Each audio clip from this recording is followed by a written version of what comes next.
You know what? You can always count on.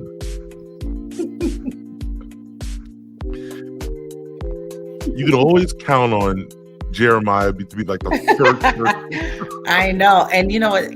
Hi, Jeremiah. I was hoping Jeremiah would be on because this, I think, is the episode for him. Oh, that's true. Yeah, I thought about our interview that we did with him for being alive. So, hey, Jeremiah, how you doing? Of course. Jeremiah. Duh.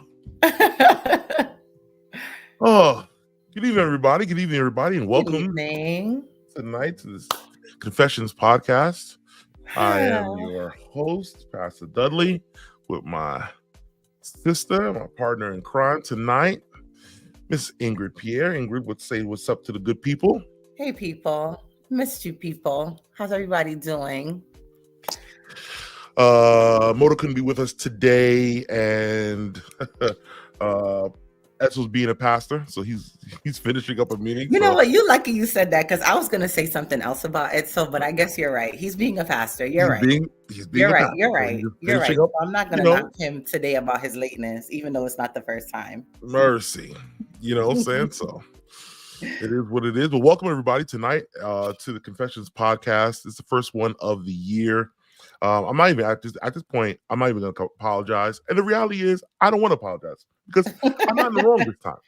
For all the other reasons why we haven't been consistent, listen, blame me. But I don't really feel bad. I don't. You know why? Because we had our episode in October, end of October. Then I went on vacation, a much needed month. 6-week vacation, and I took it, and December came, and then we finally came off, and then it was the end of December. It's holiday season, and so everybody had their own stuff, and then Youth Congress. So, and then we're back. So I don't feel bad at all. Listen, I needed a vacation. Lord knows last year I needed a vacation. I hear you. But you know what? Nonetheless, let me just say thank you to, those who do watch and stop me and were like, when are you guys gonna have another podcast? Because you guys were waiting for us to come back. And here we are. We're back. We're back. Life does be lifing. Absolutely. Absolutely. And this year is no different. It started off real crazy, but God is good. And here we are. Good evening. Yeah, it's been an interesting one. I was actually looking forward to having this topic if and whenever we got back. Mm-hmm. Because right when I was about to get on vacation, we had I was watching our year-end meeting for the NAG. For the North American Division. Yeah. And I wasn't shocked, but what I was concerned, and I felt it was something that wasn't getting enough attention. Mm-hmm. And so I felt it important whenever we got back, right, to have this kind of conversation. I hear you. I agree. Let me tell you. So I do go to the end of year meetings for the NAZ, which is a really unique opportunity that Dr. McKenzie has provided me, right, as a young adult rep for the union. Mm-hmm. And I mean, we need to talk about this because, first of all, there's barely anyone my age there. But when you hear these conversations, it just reminds you of how relevant and important having these discussions are. Because if we plan on having a church in the future, we need to bring these topics to the forefront. Right. And I hope that this conversation doesn't just speak to the problem, but hopefully it speaks to the solutions, but even more so what perpetuated the problem. Yeah. I feel like if we don't recognize our history, we'll be doomed to repeat it. And so I kind of want to flesh out not only where we are, but what got us here, and ultimately where can we go. And there are some great ideas. There's some great suggestions that were given from a lot of different people after having this conversation with some people that I wanted to give to Northeastern family and our family afar about this. But the topic for today, if everybody didn't look at the thumbnail, the topic is namely this: where are they? and it's a discussion on the next generation ministers, the next generation of ministers. Where exactly are they? It is an alarming number of, or lack thereof, of incoming students, pastors, ministers going into the work, and that might cause a problem in our future. And I just wanted to really bring it up before we get into our conversation. I just also want to say that today's podcast is really special because we are streaming live for the first time on Instagram. That's right, on IG right now. If you can look for us and follow us and watch the live stream, it is on Northeastern SDA, at Northeastern SDA on Instagram. We are on our Instagram account, and we're alive there for the first time. So it's really exciting. So getting some comments from Instagram as well as from Facebook and YouTube. All right. So first things first is, why do you believe, Ingrid? You Sorry, I just saw Boss's comment. Boss, so, hi, Boss. Why do you believe there is a lack of new pastors entering in ministry? If you can just take a shot in the dark, what would be your number one reason? Pastoral abuse. And that spans so many things, right? I feel like, oh gosh, the abuse comes in a lot of ways, right? Financially, from members, responsibilities. Like there's just so much abuse, I think, of pastors. Mm-hmm. And I feel like people have seen it over the years and are tired, right? And of course, this is me speaking as a layperson, right? But interacting with pastors, being a member at my church, seeing the things that go on, I just feel like there's a lot of people feel abused and tired. And so when they see it, they just decide, well, I'm going to go into something else, do something else, maybe even, maybe have a career on this end and then do like chaplaincy on the other end, as opposed to going into full-time pastoral ministry. Mm. So for me, my first impression was millennials and every generation that came after us are really, really more focused more than ever on our mental health. And for whatever reason, we'll always choose our peace over anything else. Right. And I mean, that goes with the, and I hope no one gets this wrong when I say or use the term abuse, right? Because I just feel like there's this, over the years, there's become this over-reliance on pastors to kind of be everything. To people. And it is such an unfair expectation because you all are people too. Yeah. Right. Yeah. So. Yeah. And in retrospect, you can't hide the ultimate problems with this particular job as you might with every other job, because whether people are aware of it or not, being a minister, it is a occupation, and we'll get there in a second, but it's an occupation that allows different parts of your life to be intertwined. Mm-hmm. Right? Because, and especially within the Adventist church, I found as an Adventist pastor, your professional life is mixed in with your social life. Uh-huh. And if you have a private life, it's not really that private. Mm-hmm. And so a lot of those, so where in other people's jobs, they can go do what they're got to do, their 9 to 5, and then take off that hat. That's right. there's no taking off of the hat. And so many Right. times people look at that and say, do I really want to be under the microscope all the time? And what's the advantages of that, really? I don't Mm-hmm. really care to be in the limelight. I don't really care to, be in charge Right. anymore. That I'll choose my peace over anything like that. So Mm. And especially for you, like pastors that have young children, I really pray for you guys. Mercy, mercy, mercy. I ooh, saw that comment. Because I mean, pastors that have young children, your children are in this unfair position as well. Like you said, you're at a church or they have a church family, and everyone's looking at the pastor's kids and this, that, and the third. I don't know. Oh, someone said I was on IG, but it's better over here. Okay. well, just as long as you're watching Wherever it, you are, as long as yeah. you're in the house. And so, yes. Oh, and I know I'm a little all over the place, but like Thorley, can you put Thorley's comment up? Right. Because I wanted to get to that at some point in our conversation, because I feel like our saving grace right Mm, now are pastors that have come in as a second career, like Thorley, like my mentor, Pastor Crystal Ward in Maryland. Like they've had other careers for years, and then they've transitioned to pastoring because they've had that call in their life. And thank God for that, because honestly, like you said, the trajectory that we're on is not a positive. Well, and yes, that's a very good point.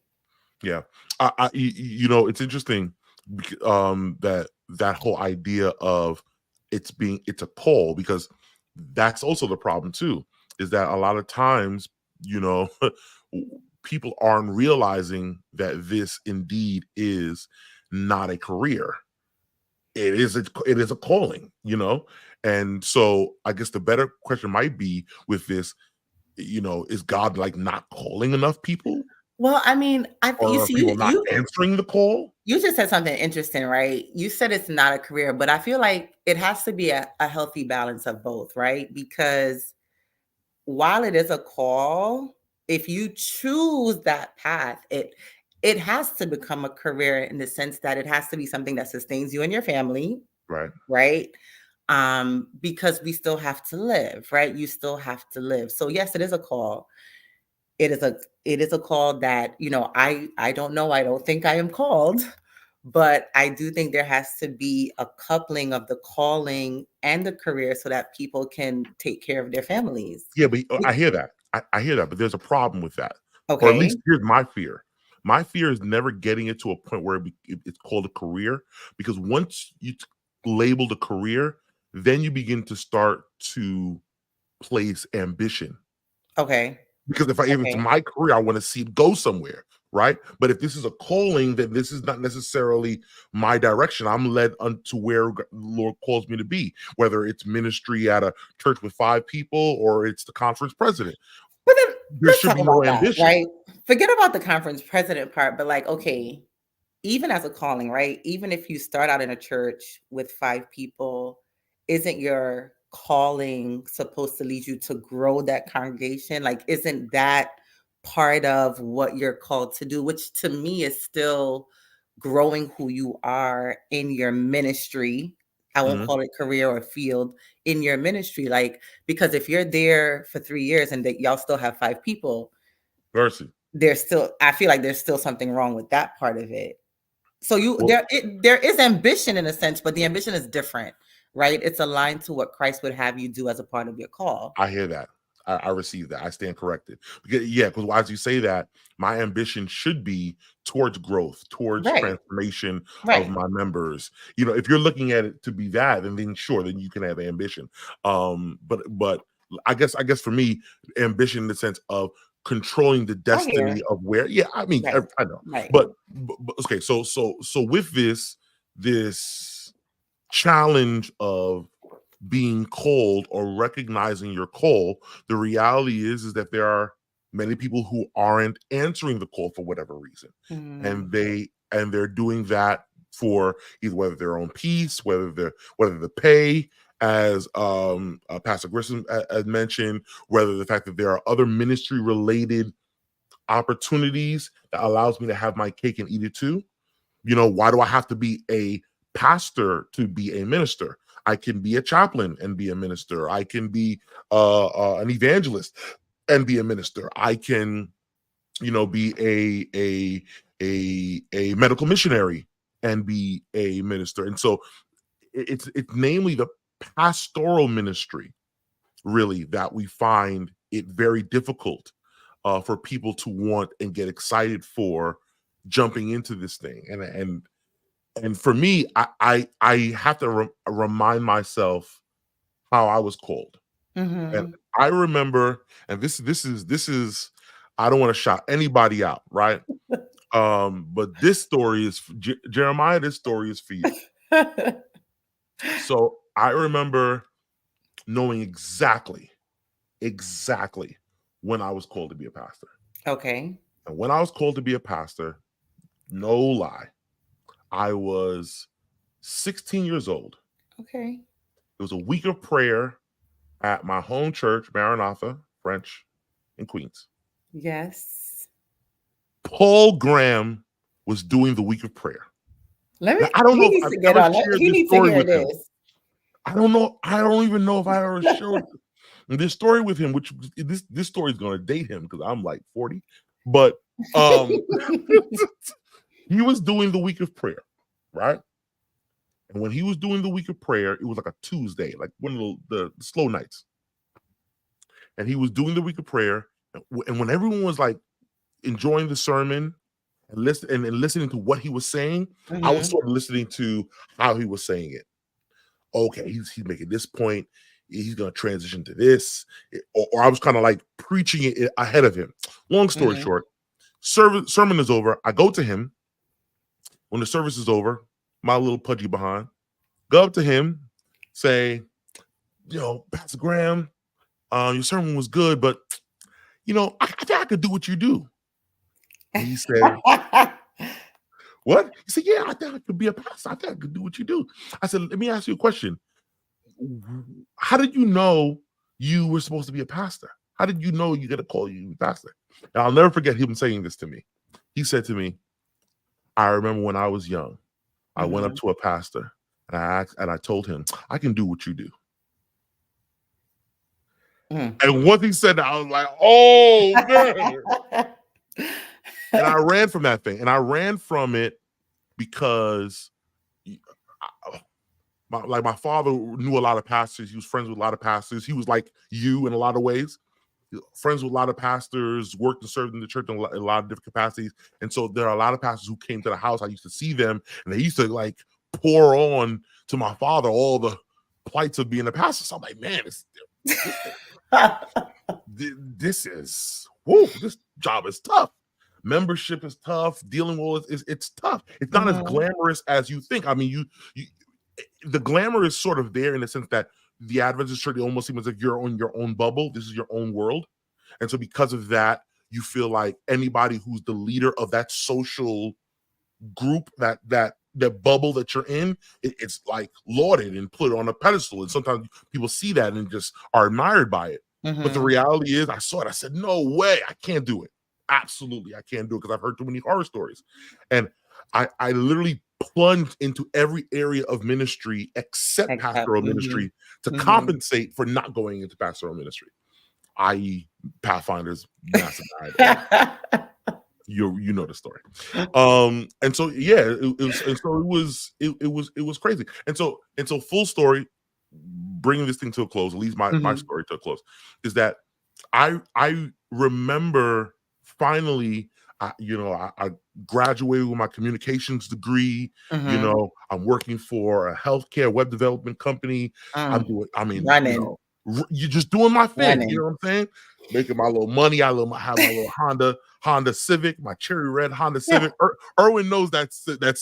Erwin knows that Civic. My little cherry red Honda Civic. I was doing my thing, making my money. I was fine. And then 2008 hit. Obama became president. Recession came. Mercy. And I lost my job. Wow. And then that whole year, 2009, I just felt a feeling in your gut that is undeniable. You can't sleep, you can't eat. It's just there. And so you pray about it, and then God just confirms it for you.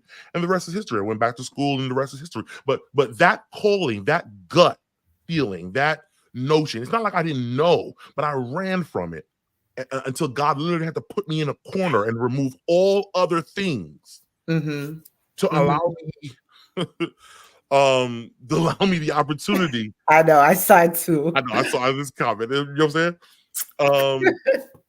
The opportunity to accept his call, you know, I just feel that it is a sad reality that we've gotten to a point where people aren't doing that anymore.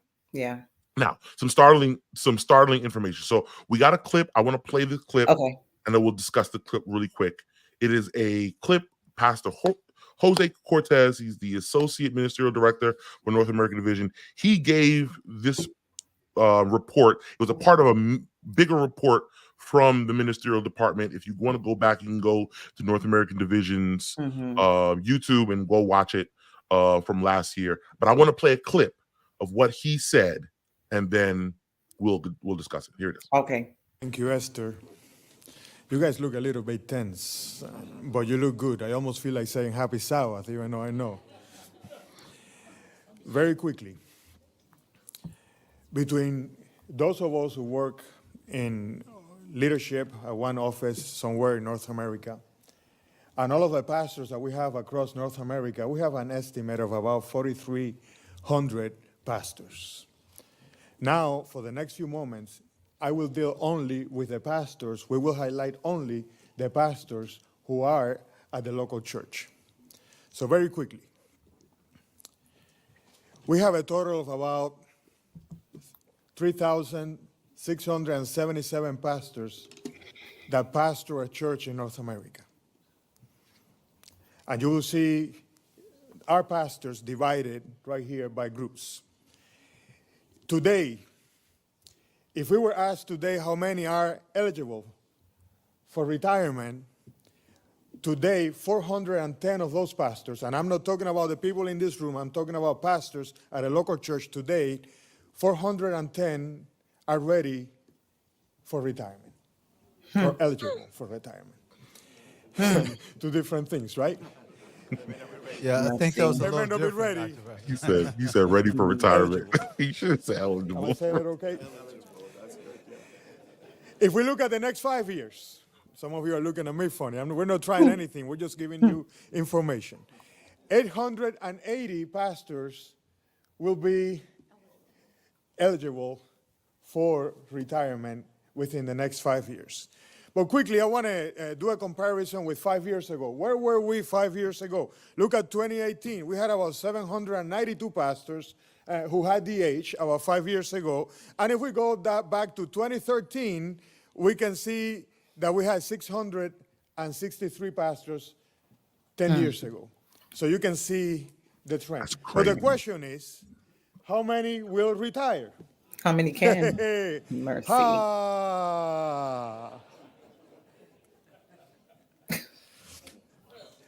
Let's go back 10 years ago.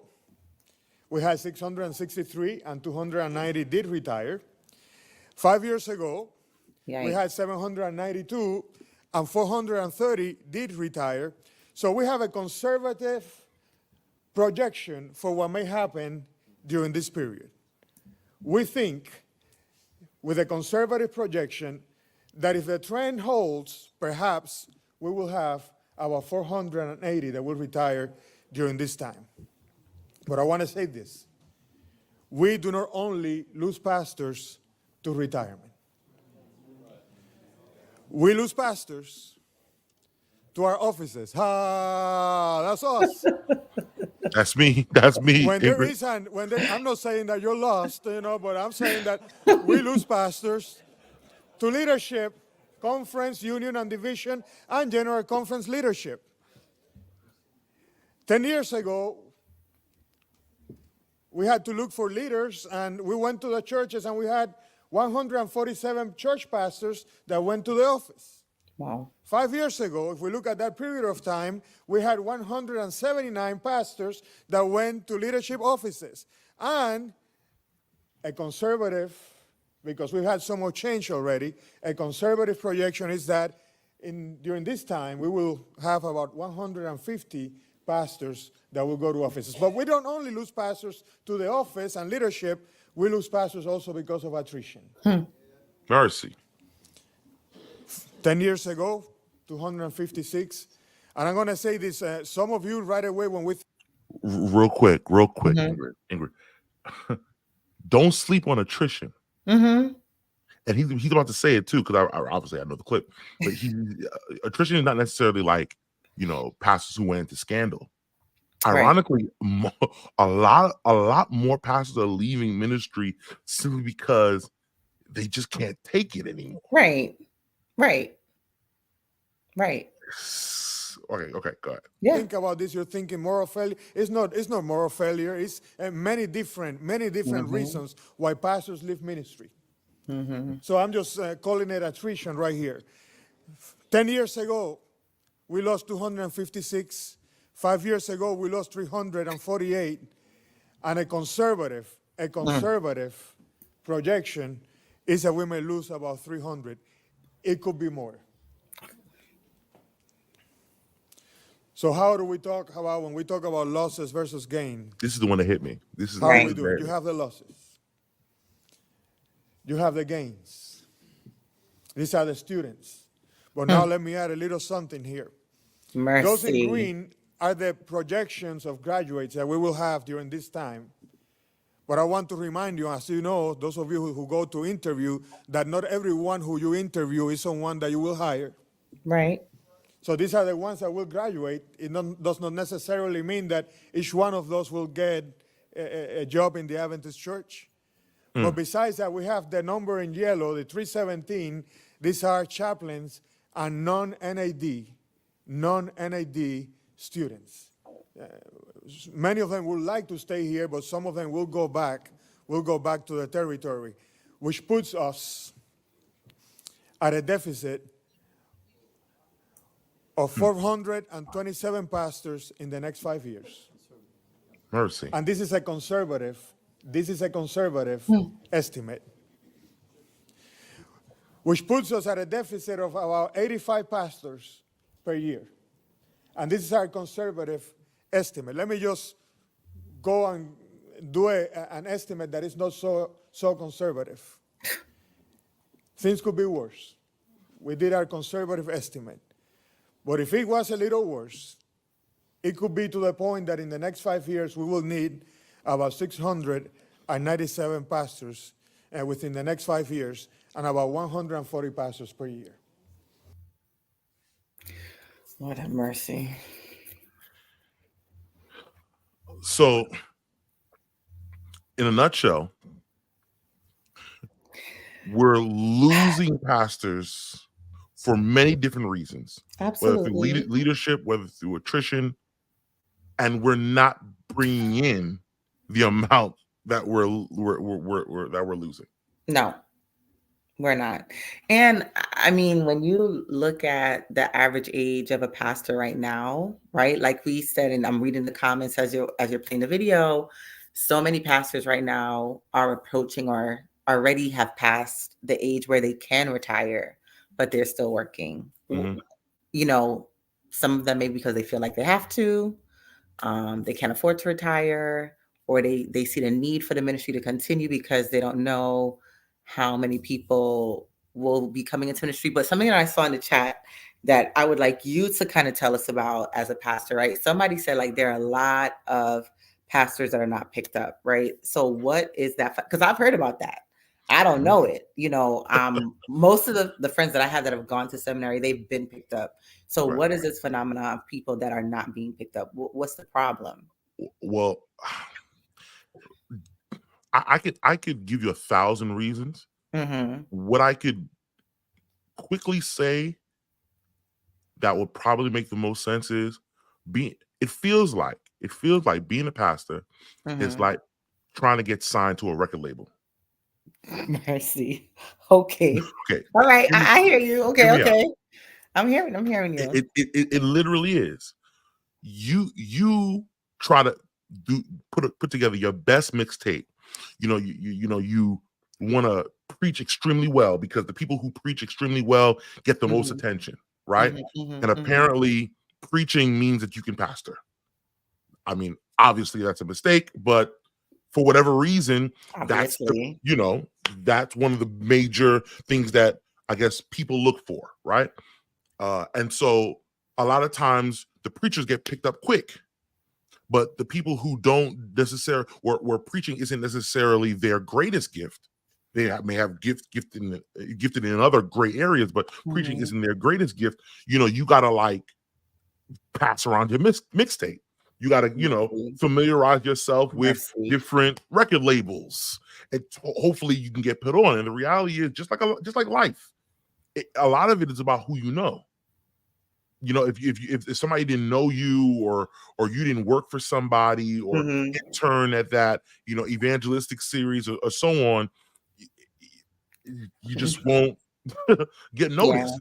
And so a lot of times people who get called into ministry don't necessarily get picked up for the reasons that they just weren't known, or their ministry wasn't recognized by the leadership at the time. And so they find themselves getting into doing other things, and then they get married, they have children. Now they're not going to lose their job, right? Then to go back into it, hopefully, right. And then they just continue to live their life. I know I went to school with many friends, didn't get picked up. We all was in Greek and Hebrew together. Mercy. And a percentage of that number, I can say is actually in, pastoral ministry. And that's just the reality of it is, because many times people, let's just call it what it is, people see preaching to mean pastoring, where the reality is you're missing a lot of good pastors, male and female, who may not necessarily be the best preachers, but they love people. I hear that. Like, I mean, we've had some really good preachers at Flatbush. They were great pastors too, but one of my favorites was one that he wasn't known for his preaching, but as a pastor, just like as a person who pastored people, he was phenomenal. You know what I mean? Yeah. And I'm going to leave it there. But there was a comment, right? where, so Rodney was like, I heard an older pastor friend who refused to retire because he thought that the newer generation would mess up the church. And that is something that I've heard. That is a conversation that I hear happening a lot more. Wow. That older pastors are saying like, oh, these new pastors, they don't know prophecy. They don't preach prophecy. They, they go up there and they just want to, be cool and chill and whatever. And they don't feel like they're prepared. So now my question now is, what exists for, older, more seasoned pastors to serve as, mentors to younger, newer pastors who have different ideas from them? Yeah, I think that's an amazing idea. I think that could answer a lot of problems. I also realize too that younger, and it's not a wrong or right. This is just reality. Depending on who you are, depending on what age range or generation you're from, your priorities are different. Doesn't necessarily mean that things are more or less important to you, but there are certain things based on who you're preaching to, that that this generation needs to hear this more than something else. And so when a young person, like for me, if I'm preaching relationship with Jesus, I'm preaching relationship with Jesus because I know I'm preaching it to a generation who's heard prophecy through the yin yang. And so there needs to be balance, where you kind of have a generation before who didn't hear anything about prophecy, so they needed truth. And so I think that God calls ministers to preach a message in a season that the people need to hear it. Prophets only come in time with messages. I agree, but let me just tell you my assessment, right? And as I'm reading Rodney's comment about church elders who are bitter, right? It just reminded me of the demographics of a lot of our churches. Unfortunately, right, there has to be some kind of relationship between the two, because a lot of our churches are old, Duddley. Ain't no young people there, okay? And so you have some of them don't even receive young pastors because they feel like, what this little boy or little girl gonna teach me who've been an Adventist longer than they've been alive. And that's another problem, because if I was a young person that wanted to go into pastoring, I'd probably be afraid, especially depending on what kind of congregation they put me in, because I feel like I'd be eaten alive by these people that don't want to listen to me. Mercy. And so this sort of fast forwards a little bit to my conclusion or to my answer. There are many answers I think they can fix it, but I say you're so right that I feel like one of the major reasons, above a lot of other reasons, why there aren't young ministers entering in to the calling is because there's no room for them to minister. And if there's no room for me, if I'm looking at, the churches and I'm realizing that there isn't a church that's going to speak to areas where I feel my calling is going to be manifest, then, you know what, let me pull back. And so this is the answer where I feel like it might be important, because there's another clip, I didn't get it, but I should have got it, that Dr. Cortez mentioned, where he spoke about, and I'm a proponent to this, is church planting. The reality is that what made our church great back in its heyday is when churches planted churches, right?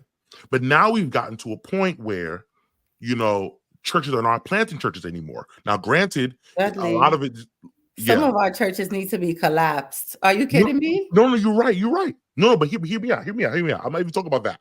Okay. Right. All right. Sorry. You're right, though. We do need to, because we need to be working and growing. Amen. For the kingdom. No, what I'm saying is that for whatever reason, the hard part is that we've have people who have planted churches a lot in their past, and they're tired and they don't want to do that anymore.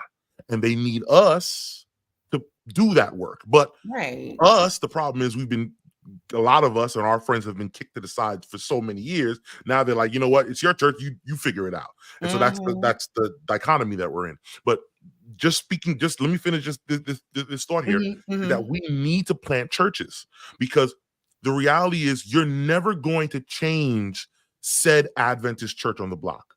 It was planted a certain way. It has a culture. It has a feel. It has a dynamic. That's just what it is. And anybody who thinks you're going to go into that church and totally revamp that entire church, good luck. Don't get me wrong. It might have happened once or twice, but the reality is that church, I'm not going to call any church's names, but that church is going to be that church, and that's just what it is. For my Asian people, that's it. Right. And so what you have to do is you have to plant churches with the intention of, okay, I want this church to be a progressive church. I want this church to be this church. And with that intention, because if you're not planting new churches for the sake of building the faith, building with an intention of building churches that you want to see in the next 10 to 20 years, the church is going to die. And you're not going to have enough pastors that fill the spaces that are needed because there aren't spaces provided. Right. I hear you. And I agree with everything that you said. And I'm here for you. And I'm here for all these comments that are coming through. Right. Perfect. I see them. And let me say this, right? And I agree with a lot of what you said. And I want to go back to the question about who is considered a young pastor. To me, I have friends that are pastors. They're like 27, 28, going up to like even early 40s, because I know pastors that have been in ministry 15 to 20 years. And they'll go to a new congregation that is older, and they look at that person and they're like, I've been a pastor for 20 years. Like, I know what I'm talking about. You know what I'm saying? Yeah. But they look a little younger, a little, whatever, they present the word a little differently, and they don't have that respect. And, I feel like, people are not blind. Like you said, if I grow up in the Adventist church and I see everything that I'm seeing, unless I am a Jeremiah who is just so focused on his calling and he knows what it is, he's not running from it, right? I might be like, yo, bump this. I don't want to deal with this. I don't want to deal with these people. I don't want to deal with their attitudes. I don't want to have to fight so hard. And then the other thing that someone said is, and it's true, and it's honestly, it's true for most, fields that you go into. What you deal with in school does not prepare you for the practical, right? So you all go to school, but even for me, like, as an educator, like, you learn all these wonderful theoretical things, and then you go into the classroom and you got to deal with these children, these, you know, Mercy. these lovely, wonderful children. And it's like, yo, school did not prepare me for this. So I can only imagine for you as a pastor, like you're going and you're learning, you know, doctrine and Greek and all your different languages, and you're learning, you know, you have your different theoretical coursework, and then you step into a church, or you're placed in a church, Right. in a location with a certain demographic, and you're like, what? Like, where am I? Let me hit you with this. Where have you ever known any other occupation, for lack of a better term, quote unquote, where a new graduate, their first job is chairman of a board? I'm saying, What other job other than a pastor that when you get out of school, your first job is to be the chairman of that board?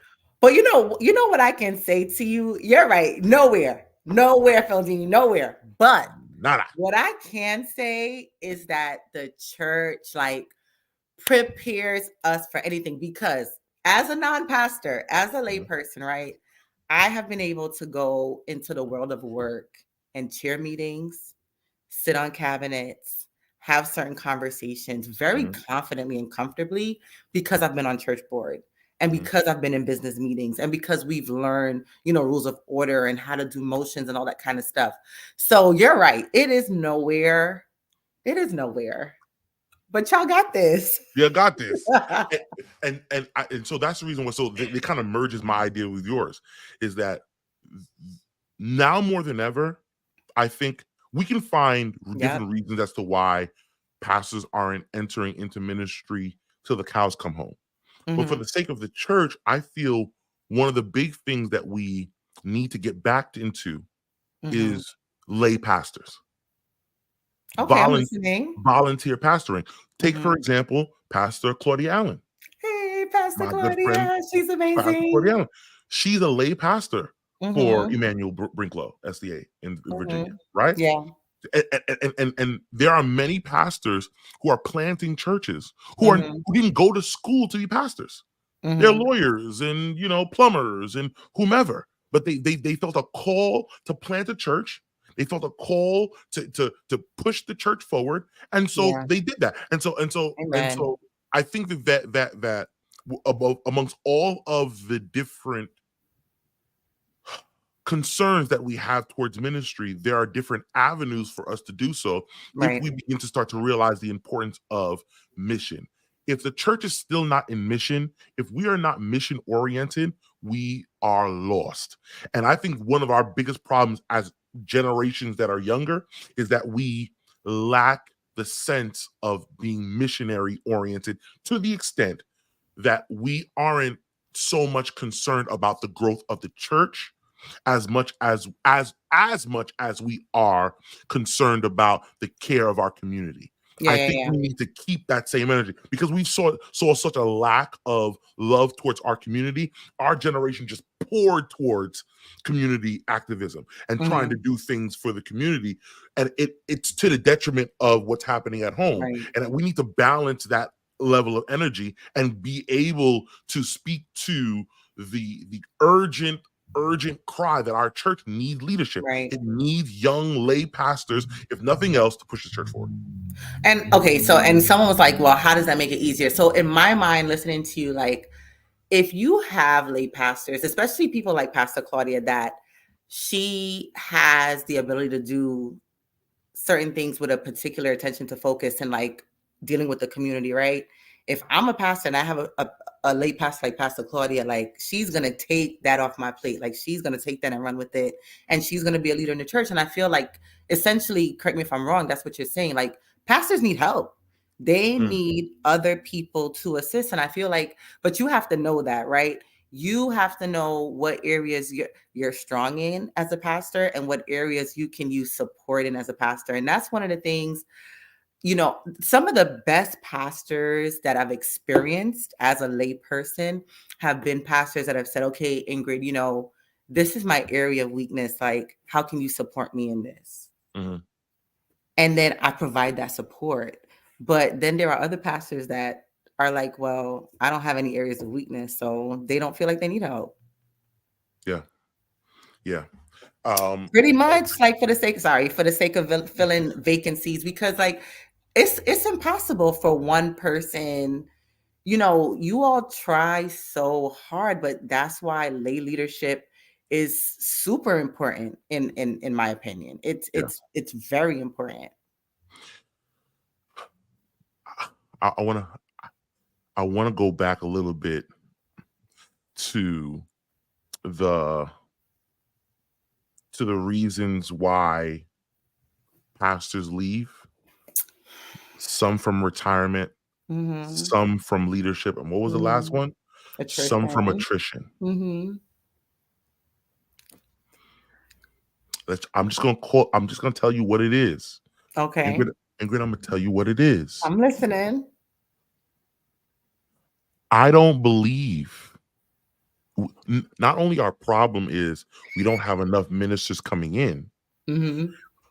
So some of our biggest problems also is we're not going to have a lot of pastors who are staying in. That there are. Do you know how many friends of mine in ministry have a second degree? Oh yeah, now it is ever present. Yeah.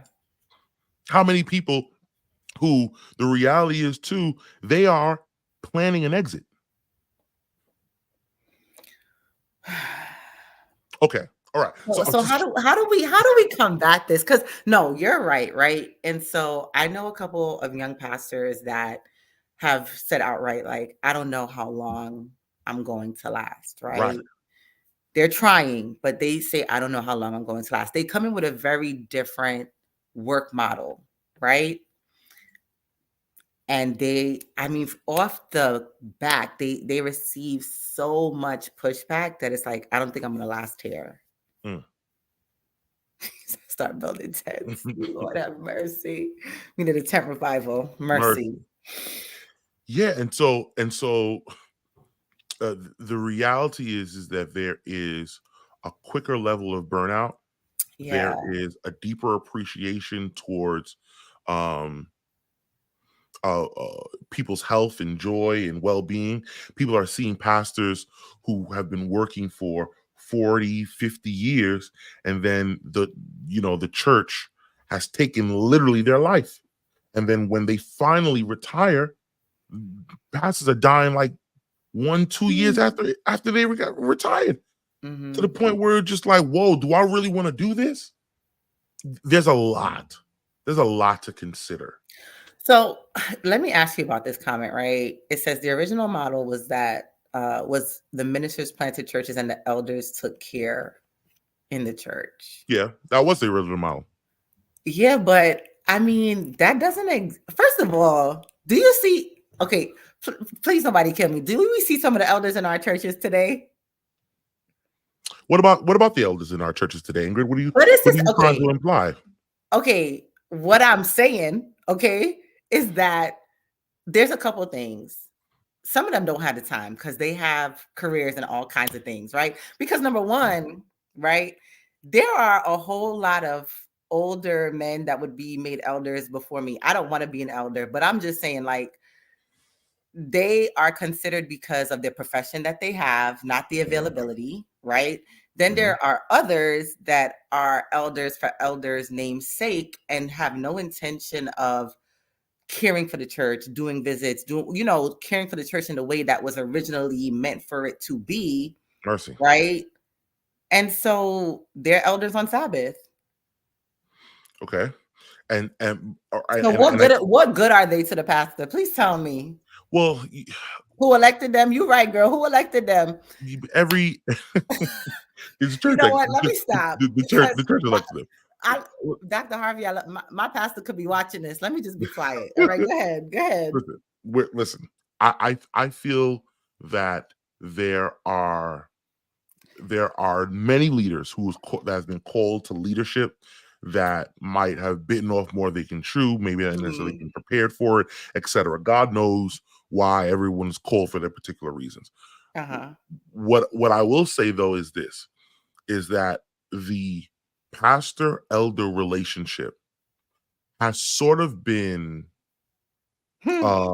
challenged over the years. Because if we're going to talk about original, right, where it was back in the day, originally what happened was it's supposed to be a relationship between the pastor and the elder, where the elders are really the lay pastors, in the sense where the absolutely church elects these people to serve, to help the pastor assigned to the church in areas where the pastor may not necessarily know the plight that's going on with the church. Hey, listen, I'm plugged in, pastor. I'm gonna tell you this family is this. I go to visit this family. I go to visit this so-and-so. So I'm gonna tell you what's going on. And they should be an aid in giving the pastor information that they may not necessarily know, and give them also counsel too. Hey, listen, I think we should go this way, this way, this way. But at the end of the day, it's your prerogative. God has called you to shepherd this entire flock. And what has happened over the years is that relationship is sort of where it's changed, where the elder might have realized their importance in their level of influence, and then begins to start to change the relationship and say, well, pastor, you need me in this because of my influence. And so you can't do anything unless you gain my respect, because I'm the one that's going to these members' house. I was the person who's been here for 20, 30 years. And so I have this relationship and I have this tie over the church. And so there has to be a level of spiritual maturity in all different areas, so that we can begin to go back to the original model of being able to partner with one another, co-labor, as the Adventists love to call it, as we push ourselves forward. And that's just it. Yeah, I mean, there's just so much to digest. Yeah, go ahead. Okay, I was gonna try to say, okay, let's pose some. We've gone through the problems, the reality of the circumstances. If there is a young pastor out there today, if they are listening and watching this podcast, this episode today, what would you advise them if they are struggling in their calling to ministry? What would you say to them to encourage them in their ministerial walk? I have mine. I'm just I mean, honestly, thinking about today's episode, I would want a young pastor to know that, God is going to use you in somebody's life so powerfully, you won't even know what to do with that blessing, right? Because there are some pastors that have really, really blessed my life, right? And I don't even think that they understand the magnitude of what they've done for me or for my children. And so, sometimes those moments of discouragement come, but, when God calls you, it's for a reason, and he's going to use you in a way that is going to blow your mind. That's what I would say. The first thing I would say to a young person who feels the call to ministry, I would say to them, do not define your pastoral ministry to be what a conference or another pastor says about your ministry, because you might get discouraged. Because the odds is that you might not necessarily be the baddest preacher on the block. Right. The chances of that is, 1 in whatever. And so though your ministry may not necessarily be noticed, you might not be recognized in what you're doing. Remain faithful in the areas that God has called you to be. And don't look ahead. Don't look to seeing your pastoral ministry with that career ambition. Remember we talked about that? Where I need to get here and I need to get there, or etc. Just be faithful in where you are. And as you're faithful in where you are, you'll see, and be consistent in where you are, you'll see how God opens doors. Yes. The second thing that I would say to a pastor that has the call to ministry is, no matter what the plight is, lack of pay, disrespect, whatever the thing you heard Mercy. about, pastoring, Right. You have to also remember too, you have a God that's greater than all of this, who despite knowing all of this, the same God who says my yoke is easy and my Mm. burden is light, has called you to this particular action. And so Mercy. there has to be a recognition of saying, hey, listen, as much as God has promised he takes care of the birds of the air and the grass and the trees, if the God that I serve is calling me to this work, as much as I understand how heavy it is, God is not going to bring me to something that he's not going to equip Yeah. me to do. Yeah. And that has to be it. There has to be a level of selflessness in Mm-hmm. this. And so for me, I found my best success that's ever happened in my life was the day I began not to want. David's Psalm 23 is so powerful because it's when he recognized the Lord was his shepherd, is when he declared, I shall not want. It's his relation to the shepherd that gives him the reason not to. Yeah. Yeah. And so it's our want sometimes that gets our calling skewed. Okay. You know what I'm saying? It's for better or worse, it's our knowledge. Mm-hmm. And sometimes we're too smart for our own good. And sometimes we overthink God's calling and say, no, we're just talking about God. There's some snakes over there. I ain't trying to step over there. Don't you see that? Ain't gonna be me. Yeah. And that's just what it is, especially with, generations like us who we think we know it all. You know what I'm saying? Because we're we're the information generation. Yeah. You know what I'm saying? And so there has to be a certain level of selflessness, I feel, in this calling. Absolutely. That you have to remind yourself in. Absolutely. Absolutely. I think that's powerful. And I feel like, in this calling and in all of our individual callings, that complete dependency, yes, is what we need, right? Period. That dependency on God to lead us where he would have us to go and we not lead ourselves. Period. Yeah. Yeah.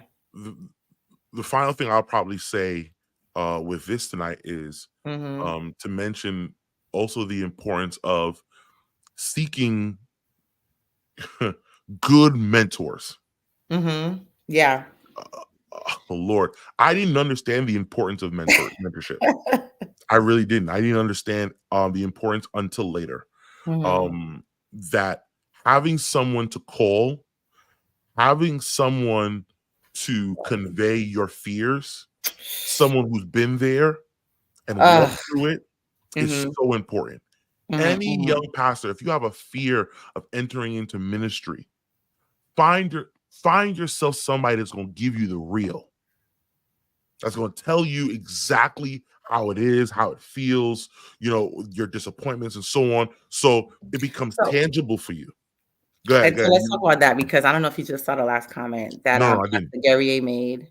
Reg, I'll put it up. Yeah. Hey, Pastor G. And so when you talk about mentors, right, you have these men, these mighty powerhouses, right? And you're hearing that they died in some sense of poverty, right? So that's a tough one for me, right? And that goes back to the beginning of our conversation where we talk about the fact that yes, it's a calling, but people have to live. Yeah. Hey, listen. And let me just say this, right? So let me say this, right? So one of the things that we do discuss at the year-end meetings is this, right? And I know that, the division and conferences are taking steps to try to increase the salary of pastors, right? Incrementally, because shout out to them. Shout out to them. I have 2 kids. So this is something that is not only seen, but it's being discussed and I think, again, probably being addressed very slowly, but you have a wife, right? That is an NP and brings to the table. So that helps, but to God be the glory. This microphone was purchased because to God be the glory wife. indeed. But what about pastors that are not in that position, who are the main breadwinners for their home. How do they survive? And what would a mentor tell a young pastor, that really feels like they're being called into ministry? How are they going to handle this? Big brother, tell me. Yeah, to be honest with you, I can tell you what mentors have told me. Yes, share. What mentors have told me, right or wrong, whether you like it or not, is stay faithful to God. God will take care of you. There are other mentors who've told me, get yourself another degree. Make sure. I remember. I remember when I decided I was going to become a pastor. I had an uncle who told me, "No, don't do it. Mercy. No, you're not gonna make no money. Get something else." And to be honest with you, listen, I'm glad I have my communications. Yeah. I am. It gives me. I'm not looking to get out, but it gives me a lot of. It does. It gives you a lot of other opportunities. But Give me a lot of peace. You know what I'm saying? The other thing I'm gonna say, and this I know has been a big thing in our churches. Okay, and I don't care how people feel about it. Give the pastors their honorariums. Okay. I'm sorry, right? Please, Jesus. I get it, right? But my God, as a speech pathologist, if you say, oh, Ingrid, I want you to, evaluate my kid, I can charge you $250 an hour, okay, for my time because of the license that I went to school to obtain.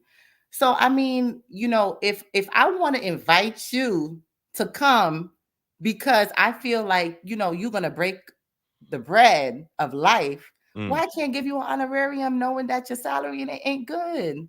Because the reality is that there are many people who look at honorarium and say, well, hold on, but don't I give you tithe? And tithe has just become this such a all right, stop, because then we're gonna go into a whole nother I know, but that's just what tonight. it is. That people just, they don't look at that. Well, the reality is, man, I pray, like, Ingrid, you're not one of those. You're really plugged in. You really understand the lay of the land, but there are a lot of lay members who don't really understand the plights of like a minister doesn't understand that. Yeah, we need that gas money. But that's that why $100 check, $200 threat, $300 will what, go a long way. And that's why I know it's difficult, especially like when you say you don't want to call it a career. But unfortunately, for some individuals in the church, if they don't understand that this is your livelihood and well-being, right, they're going to stay stuck in this space like, oh, it's a ministry. Yes, it is. But it is a ministry that I'm doing full time and I have a family to take care of. Like, you cannot separate the two. You can't. Sis, I'm hearing you.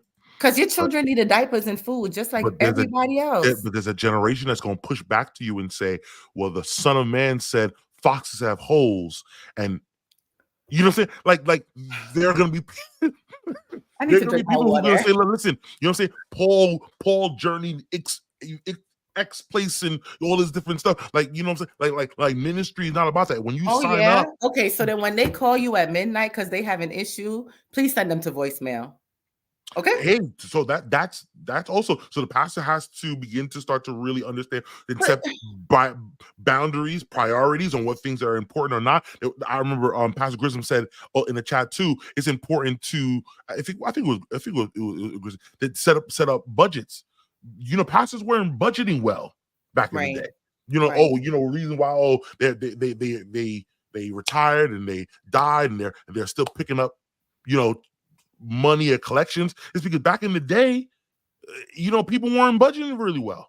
And now, I'm learning from past situation of making sure that you got your IRA and make sure that pension is good. And, these are conversations you do early. And okay, you see, they got me going all over the place, Duddley. Oh my gosh. So I'm looking at Reg's last comment, right? Reg? Yeah. It's not just this is the truth, right? Let's talk about this for a second, right? And then for those people who are listening on the podcast, Pastor Reginald Gary said, it's not just the salary. When you are moved constantly, don't get equity in a home. I got moved in 2008 in the worst housing crash. I'm assuming that's what he said. Housing crash, and lost my home to foreclosure. When I asked if I could buy a home, but they still moved me without considering my finances, most pastors' spouses don't get vested a company because you are moved so often. This generation will not tolerate that mistreatment. You, Reg. That's I'm with spot you, on, bro. right?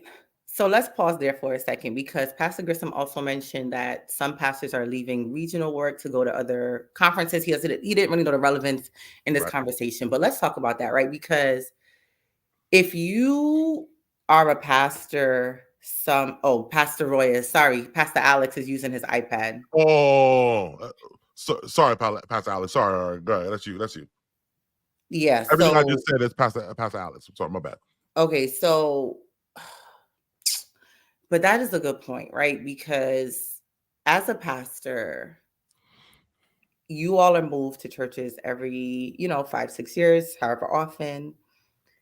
And I don't really know how the moves take place per se, but when you Me are neither. moved, right? What you said? I said me neither. But that's a very critical point, because if you want to, does that mean that, I don't know what to say. No. It's a good You point. started it. It's a good Finish point. it. And even the point about spouses, right? Like, how can I build a career for myself if my spouse is being taken all over the place, especially in a regional conference like ours that spans several states? So maybe, to Pastor Grissom's point, maybe that's why some pastors are going to state conferences or conferences that are within one state so they can be more grounded. I don't know. Well, Northeastern is in 6 states. It's in 6 states. It's the biggest regional conference there is, which is kind of a hard example because we're like the biggest. But as a person who he started his ministry in a local conference, Mm-hmm. which is one of the biggest, and now being in a regional conference, I can tell you the reality is I don't know if there's really that much of a difference. If Mm-hmm. depending on the agreements that the conferences have towards retirement and benefits and so on and so forth. So that depends on the specific conference and not necessarily the difference between local and regional. You can go to a local conference and they're, it's horrible. And you have to go to a regional conference, which is 10 times bigger, but they'll really give you the means for you to travel. It depends on what it is. All I'm saying is no matter what that situation is, yes, the circumstances of money and income are a concern to the ministers that are in ministry and the ministers who are coming into ministry. I circle back to saying that I think it's important for people who are aware of the Mm-hmm. circumstances of being a pastor, understanding because you had mentors and all these different things of what you're getting into. Still recognize, am I being called to this? And if I'm being called to it, and if God is calling me to it, my answer can't be no. And so if it's a yes, Lord, now it's going to be, well, yes, Lord. Now, Lord, here's the deal. You've told me to this, but I need this. Lord, you've Yeah. told me to this, but I need, and you gotta make a covenant with God in a lot of Mm-hmm. areas. You know what I'm saying? And there got to be a lot of planning rather than just going by quote unquote going by faith and say, I'm just gonna let the Lord lead, and you get led right into broke. No, I agree. And I mean, and in making that covenant with God, you have to hold him true, and you can't be afraid to have certain conversations with your congregation and really be upfront about what I think are number one expectations. Okay. And say what? Give me money. What do you say? No, I mean, let me tell you, if nothing else, I feel, and I've seen this, right? Mm-hmm. I see different pastors and their different styles, but regardless of that, when you're not afraid to tell your congregation, what it is. And I'm not saying to be rude or disrespectful. I'm just saying, like, all right, guys, we're going to have a conversation. We're going to have a family chat. Okay. Right. Mm-hmm. And these are the things that I expect of you as members. And this is what I expect for you toward me as your pastor. And then also setting healthy boundaries, right? People will only do as much as you allow them to do, even as a pastor. Yeah, I completely agree. I think more than ever, the new pastor coming in it needs to be aware, educated on the plight of being a pastor. I think it needs to be highlighted more in workers' meetings and in other pastoral meetings as to what to prepare yourself for, how best to live your life, so that you know what boundaries ultimately to set, and that you ultimately know exactly how you are to position yourselves. Jeremiah makes a point. I'm not even gonna put it up, but why you not gonna put it up? Because listen, this is a conference platform. This is my personal podcast. I had to put it up.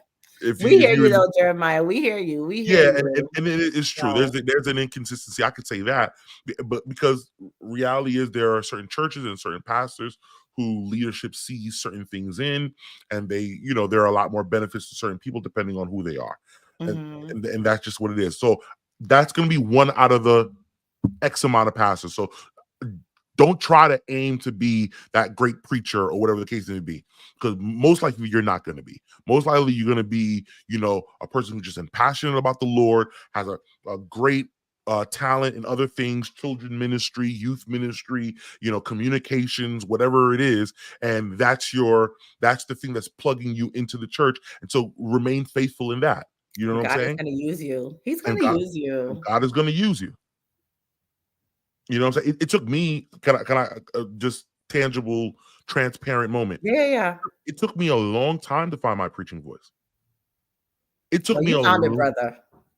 You found it. It took me a long time to find my preaching voice, because the reality is that sometimes you want to do well so badly, you try to mimic the things model that some are good.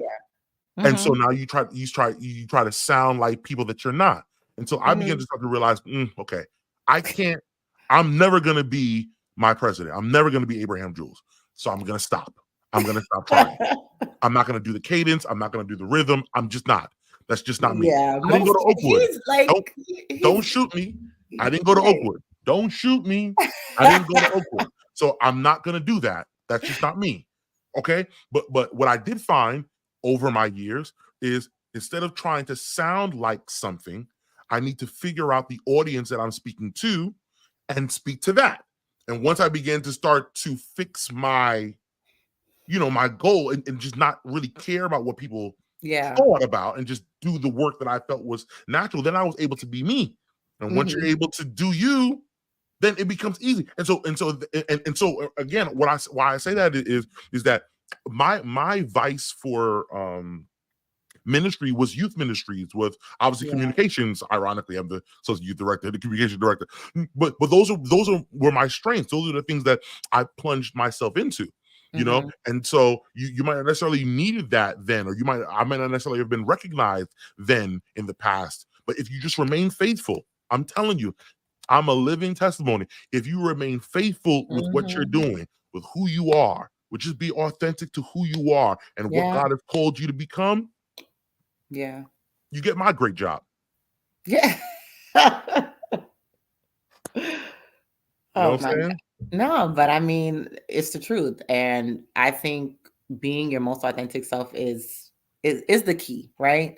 Being your most authentic self, following the calling that God has placed on your life, and being you is critical in ministry. And it's going to take you to where God wants you to be. And that's really what it is. Yeah. Where God wants you to be, not where you think you should be or where you think you deserve to be. It's not about that, right?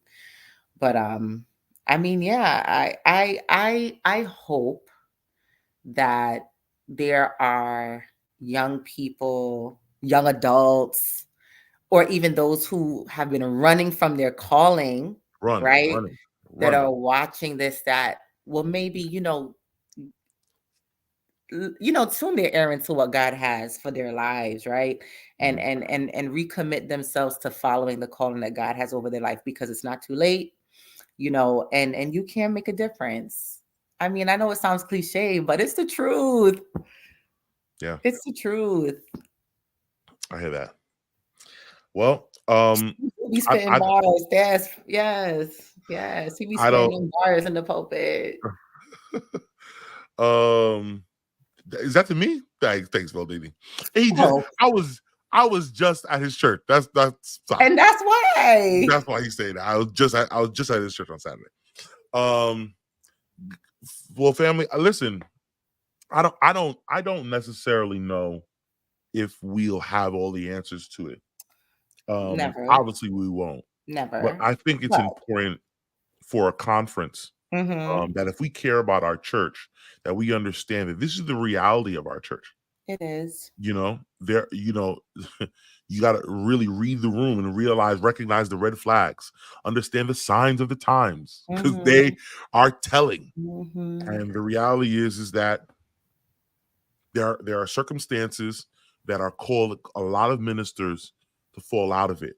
And I'm thankful to my president. I spoke to him this week about this topic, and he was adamant in saying this is a good topic because we need to encourage more young ministers to go into the ministry. And so we just want to urge you, no matter what the circumstances are, stay prayed up, get yourself a very good, very, very, very good counselor or mentor that you can use to utilize to bounce ideas off of.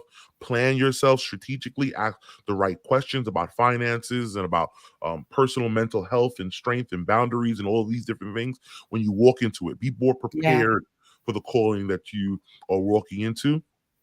And I'm gonna just kind of put that out there. Like, as you talk about mentorship, we really need to just kind of see if we can make that happen. Like, I don't really have any stake in the game, but, in most jobs, like year one, they assign you to a mentor. And so I would really encourage that. But really, I just want to give a big shout out to Jeremiah, because when we interviewed him, he really spoke to me. Like, he really just made my heart glad.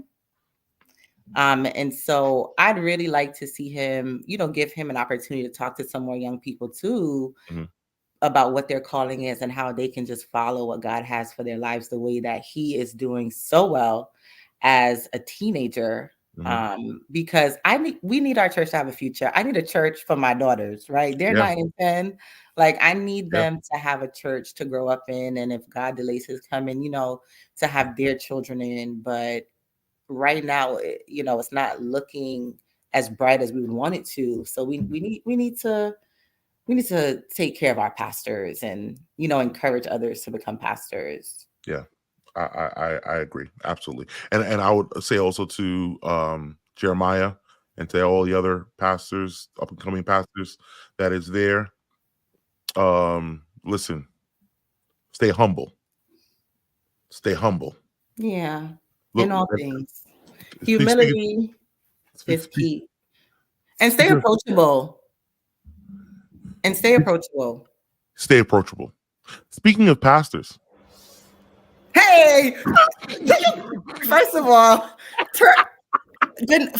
okay, I just want to see. Pastor Grissom said this was a good one tonight. Thank you. All right, Tanique said this was good, y'all. They're ready for us to end. What are you doing here? We got 10 minutes. We're an hour and a half podcast. He has 10 minutes. I came to do the benediction. Well, you came right on time, preacher. That's it. Yo, that meeting must have been. It's good to see you. Okay, we'll talk offline. We'll talk offline. He said we could go for another hour. It's a lot. Yo, but seriously, it's good. You good? I'm good. We here. We alive. What's up, Doc? What's up, Feldine? I would talk just real quick. You know what I want to know from Edsel, because Edsel, when I met Edsel, he was at Stony Brook. Hey, friend. Yes. So, tell us, about your calling. Dudley told us about his. Man, I was in the first hour mark. Okay. Thank you, sir. I was running with everything I had. Yes. I wasn't pursuing this at all. In fact, I had started to sense the call. My friends had started to say, you're going to be a pastor. And I told them, you're crazy, because when I saw church politics and I looked at the salary that pastors made, I was like, I want no parts.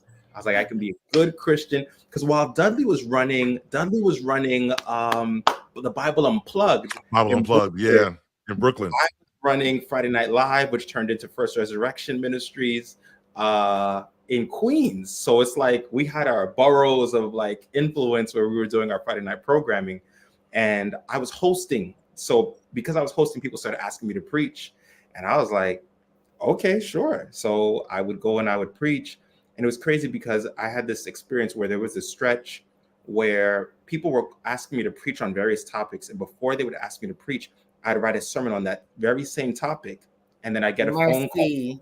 Wow. We want you to preach about this. And it's like, I just wrote that. And it's like, okay, so we're ready to go.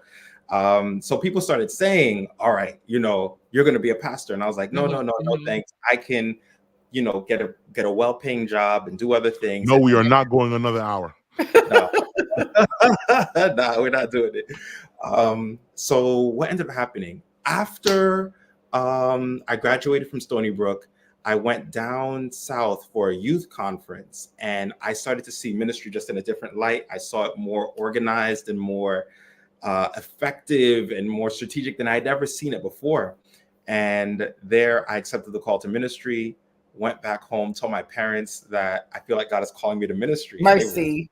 They were discouraging me. They were like, no, just go to law school. I had just taken the LSATs. And I got the scores that I needed to go to the school, to go to law school that I wanted to go to. But I didn't study for the LSATs the second time around. And God still gave me that score. And I believe that was God telling me two things. One, I believe it was God telling me that if I put him first, he'll take care of me. And then number two, it was God also assuring me that me going into ministry wasn't because I wouldn't be able to cut it as an attorney. Mercy. Like, that confidence, because if the score hadn't have been what it needed to be, I always would have had this lingering doubt, like, am I good enough? Could I have done it? Exactly. So went off to seminary, didn't have housing, didn't have a lot of the things I needed to get started, but rented a minivan. My parents came with me.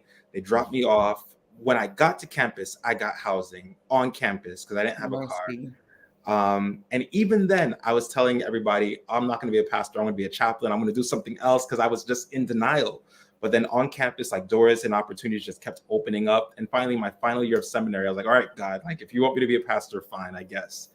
And yeah, the Lord just. No, I mean, listen, Edsel is being so modest, right? So don't look at me like that. I met him when he was in Stony Brook. A friend of ours that was at Stony Brook was like, oh, I was planning our first youth retreat for Flatbush SDA.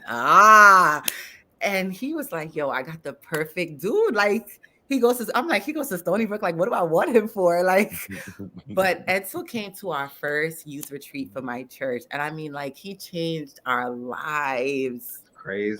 It was crazy. I was that on was my a lot of years ago.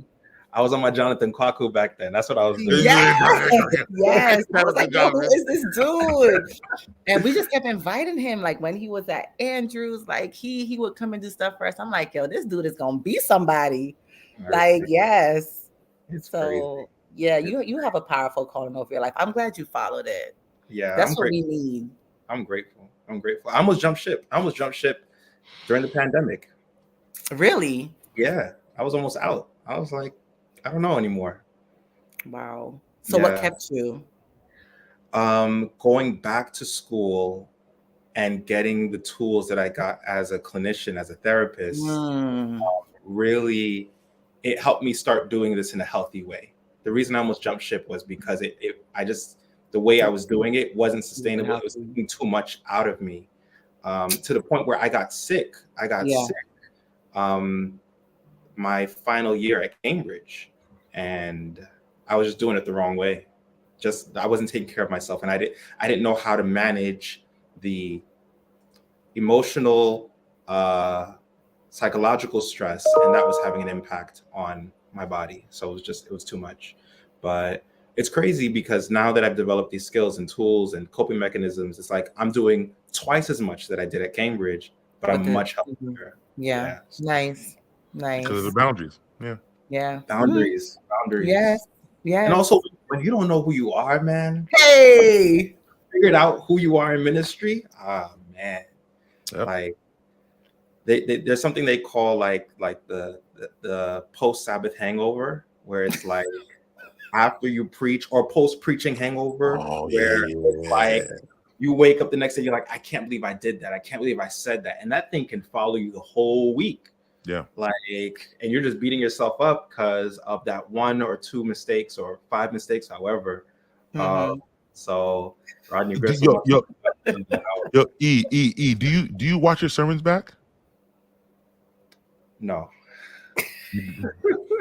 I should, because I grew as a preacher during the pandemic because I had to watch myself preach. So I'm able, like before, I couldn't even hear my own voice. Like just the sound of my voice, I was like, there's no way. I press pause. I'm like, I'm not. But now if I need to listen to a sermon, I can go back and I can re-listen. Yeah, I do it all the time. All the time. It's game film. You got to game film. That's exactly how I treat it. Yeah, that's exactly how I treat it. These two. Look at these. I believe you though. I believe you. Game film. Yeah, man, I should have delivered that line with a little bit more. All the the transition was a little different. I could have put more in that transition. Yeah. But I can appreciate that. That's a very high level piece of execution. I don't think a lot of people do that, and they would probably benefit from it. So, thank you. Thank you. What? Hey, last thing. Tell the people. Give people some advice, or a young minister that's watching today, some advice on fulfilling their calling into ministry. On doing what with their calling? Yeah, fulfilling their call to pastoral ministry. Oh man, there are a few things I learned along the way. So one, somebody told me that it takes about 10 years for you to find your voice as a preacher. So be patient with yourself. 10 years. Yeah, it takes 10 years. And I'm at year 10 and I'm like, oh, I know what they're talking about. The other thing I'd say is there's a quote from Michael Eric Dyson where he says, you learn to sound like somebody else until you learn to sound like yourself. Mercy. And so like you mimic, you learn, you watch, you grow, and then suddenly you find your own voice. So this is not only when it comes to preaching, but this is just in terms of your own identity, in terms of leadership and how you handle things, right? So it's okay and natural, I think, to copy a lot when you're beginning, and then you start to figure out like who am I, like, and what's really flowing out of me, and then I say that to also say like you don't have to do it like other people. Like I spent a lot of time in my ministry beating myself up because I didn't sound like this person, or I didn't do it like that person. And then now that I've found how Edsel is supposed to do it, there's just so much freedom and so much more effectiveness doing it that way. So going on that journey of really dissecting how you did what you did, really thinking through the personal vulnerabilities. Oh, if you want to affirm your call, get healthy, get physically healthy, get emotionally healthy, get mentally healthy. If you don't figure out what triggers you and what's going on with you, that stuff is going to come out in your congregation. And that's something I stumbled into before entering ministry, like professionally full time. Like I stumbled into therapy in seminary, and it changed everything. Like I look back and I'm like, man, if I hadn't done that, it would have been issues. So, And then there's a book. I highly recommend. The book is by Reggie McNeil, and it is called, hey Jojo, it's by Reggie McNeil, and it is called A Work of Heart. And it takes you through how God shapes the hearts of leaders, confirms their calling, and how he preserves leaders as well. Absolutely incredible book, something I revisit every single year. So those are the things I recommend. And then get some friends. Listen, get some friends. Get people in your life who can see the person behind the pastor. You're talking to Mike. Hey, Jojo. Hey, Jojo. Hey, Jojo. Good to see you. Yeah, get Yeah, people me in too. who can see. Hi, Oh yeah, Auntie Ingrid. Hi, Ingrid is Uncle. there. Auntie Ingrid. Hi, There baby we go. girl. Oh, sorry. Continue, Edsel. Yeah, no, get people in your life who are mature enough Yeah. to see the person behind the pastor Mm-hmm. and respect and honor both, who can Mhm. see the faults of the person and still respect the role of the pastor. Not everybody Amen. has the maturity to do both. Mhm. So, but find those people. That's Yeah. critical because you can't be pastor 24/7. No. You have to have places where you can just be yourself. I got a word from Pastor Cortez. So he definitely wants to have a part 2 to this. Oh, So what happened to him? We'll follow. I'll tell you. Same I'll thing- tell you all. same I'll thing tell you happened all to me. things. I'll tell you offline. Life be lifing and pastoring be pastoring. That's it.